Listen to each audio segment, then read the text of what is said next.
નમસ્કાર મિત્રો, agriculture tariff વિશે આજે આપણે ચર્ચા કરવાના છે. એગ્રીકલ્ચર ટેરિફની અંદર સ્ટેટ વાઇઝ અને કંપની વાઇઝ થોડા ફેરફાર હોઈ શકે. તમે તમારી ડિસ્કોમ કંપનીને અનુસાર આ વસ્તુને અનુસરજો.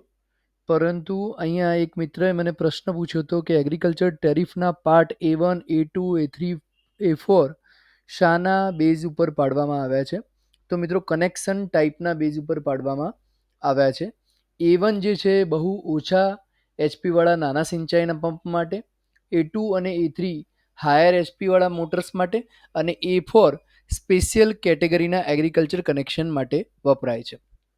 અહીંયા લોડ અને HP અને KW વાઇઝ પણ એક કનેક્શન આપેલું છે કે A1 હોય એ 3 HP સુધી જનરલી નાના ખેડૂત માટે બેઝિક એગ્રીકલ્ચર સપ્લાય માટે આનો ઉપયોગ થતો હોય છે. A2 3 થી 7.5 HP સુધી મીડિયમ એગ્રીકલ્ચર પંપ માટે, A3 7.5 HP થી 10 થી 15 HP માટે હાઈ કેપેસિટી બોરવેલ પંપ માટે અને A4 કનેક્શન 15 HP ઉપરની અથવા સ્પેશિયલ સ્કીમ માટે લાર્જર પમ્પ્સ, ગ્રુપ ઇરિગેશન કે લિફ્ટ ઇરિગેશન માટે આ થઈ શકે. અહીંયા મેં નોટમાં એ પણ લખી દીધું છે કે load limit region state wise પણ બદલાઈ શકે છે.